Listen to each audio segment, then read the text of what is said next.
Despite the devastation of the Great War, Poland regained independence. No longer would Polish chess be tied so closely with the Russian Empire.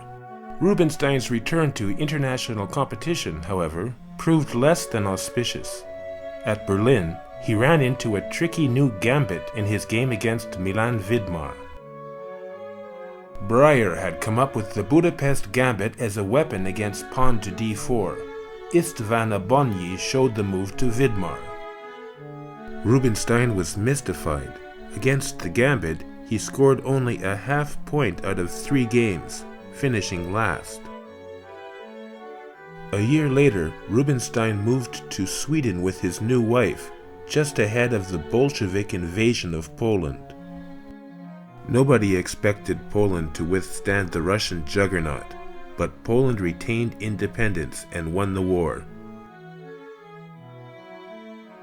Rubinstein's psychological problems seemed to grow worse. During games, he would often leave the board for long periods of time. However, there may have been a more innocent explanation. Viktor Sultanbiev once asked Akiva why he left the table so often. He was astonished by the explanation. "So as not to disturb my opponent. Some players are not at ease when one watches them thinking." Through an unusual turn of events, this mysterious man would become a Polish chess star. Savielly Tartakower was born in 1887 in the Russian city of Rostov-on-Don. While he attended university in Vienna, his parents were murdered during a pogrom. Alone in Vienna, Tartakower soon made a name for himself as a strong chess player. However, after the Austro-Hungarian Empire collapsed, Vienna was plunged into violence and chaos. Savielly's mother had been Polish, so he decided to take Polish citizenship, despite the fact that he had never lived there and could not speak, read, or write Polish. Tartakower did not move to Poland. In fact, he moved to France. But to the delight of Polish chess fans, he played tournaments under the Polish flag. This helped revitalize the Polish chess scene. Rubinstein and Tartakower finished 1-2 at Vienna, ahead of Aliekin, Maragzi, and Bogoljubov.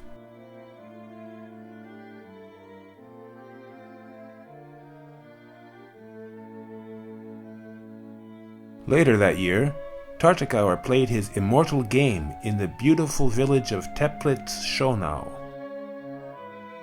Tartakower takes the black pieces against Maragzi and makes the chessboard sing.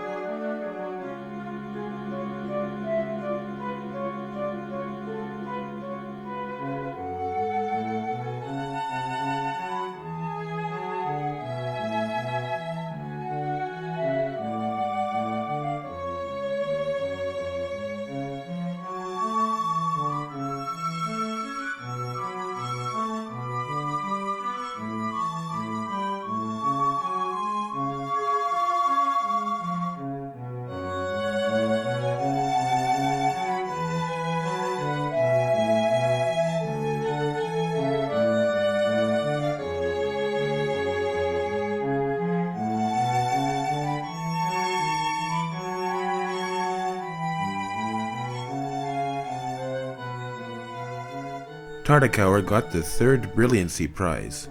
David Bronstein suggests he didn't get first prize because nobody believed a human being could calculate such a deep combination.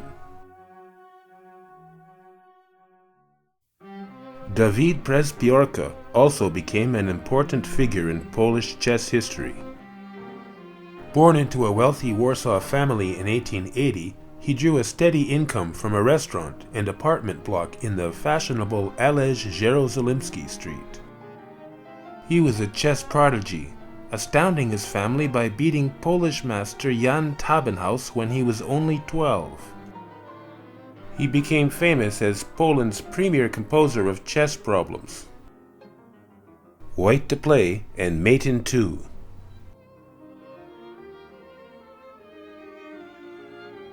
The trick is not to check the king on the first move. After knight d7, the king has only 4 escape squares, all of which spell doom for the hapless monarch.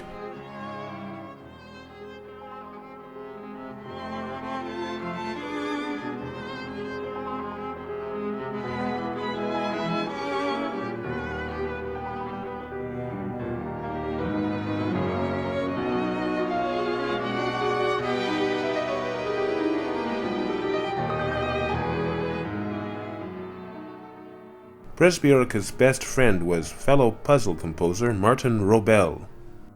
Wrobel means sparrow in Polish.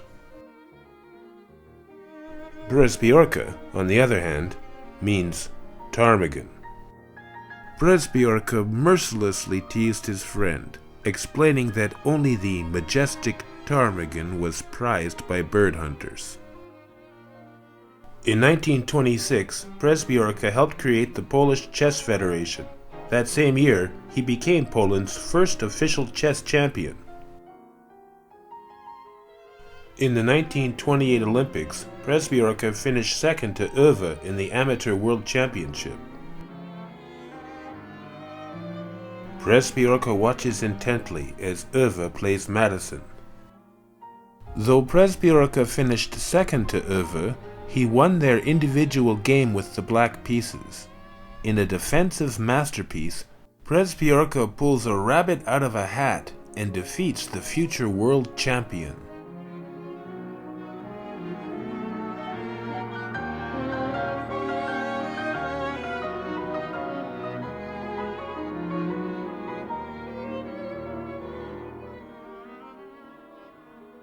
In the Hamburg Chess Olympiad, Przepiórka played third board for Poland. How strong was the Polish team?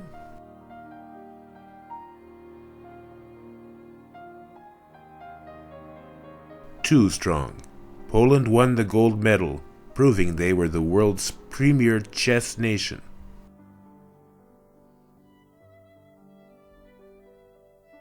In addition, the 1930s saw the rise of a new Polish chess star. Tartakower had trained Najdorf, and he showed his true promise early. In 1929, he played the Polish Immortal versus Glucksberg. Najdorf takes black and sacrifices 4 pieces in a row to construct a spectacular mating net.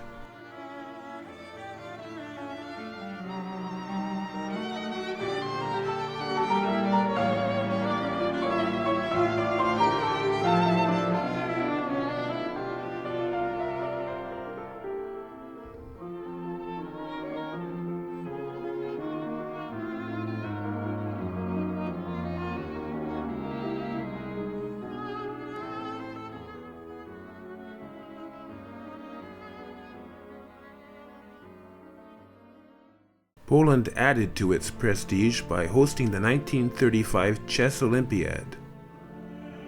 The event was generously funded by Przepiórka. The luxurious officers' quarters of the Polish army served as a venue. The soldiers moved out, and the chess masters moved in. Poland was one of the favorites and faced Argentina in the first round. Najdorf was in his first chess Olympiad and ran into time trouble. Poland was lucky to scrape through the round. Najdorf recovered, however, to score 70% on third board. Poland got the bronze medal, behind America and Sweden. Later that summer, Poland hosted a FIDE conference.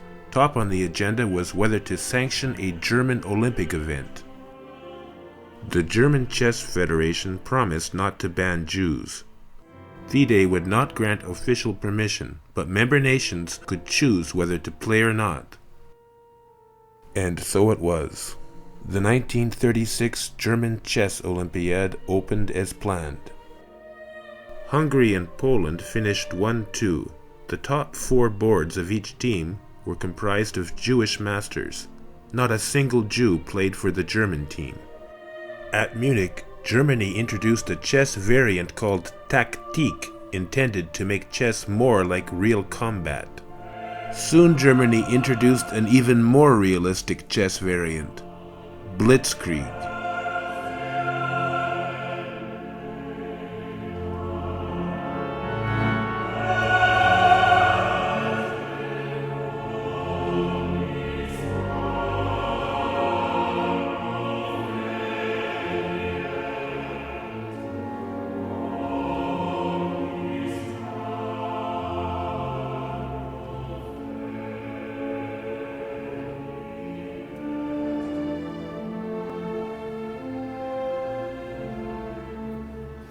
Wojciech Czerniak also played a key role in Polish chess history. He was a Polish master who emigrated to Palestine, where he played first board for the Olympic team. In 1939, on the eve of World War II, he helped arrange passage on a ship bound for Buenos Aires, hosting the chess Olympiad. This ship, the Piriapolis, became known as Noah's Ark because it might be the last chance for Jewish chess masters to escape Europe. Tartakower, Najdorf, and Paulina Friedman arrived safely, but World War II broke out just as the Olympiad began. The Jewish members of the Polish team stayed in Argentina, except for Tartakower, who returned to join the French army. Najdorf's wife and children were murdered by the Nazis. He never went back.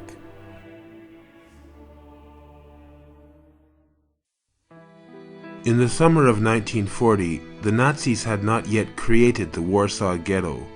Both Jews and Gentiles still met together at the chess club on Marszałkowska Street. Andrzej Schulz remembers one day his father Zygmunt didn't come home for dinner. He looked for him at the chess club, where his father loved to play the resident masters, including Przepiórka and Moses Lowki.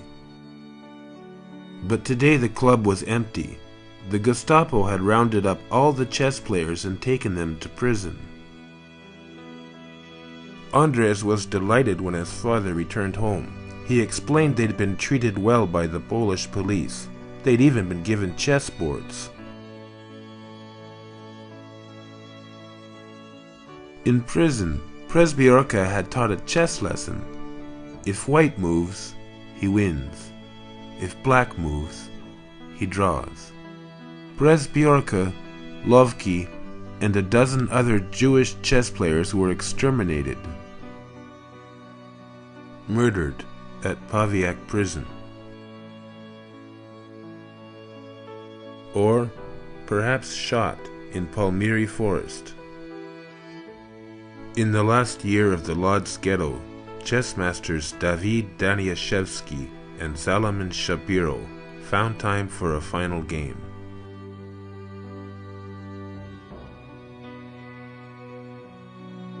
Daniaszewski takes white and gives testament.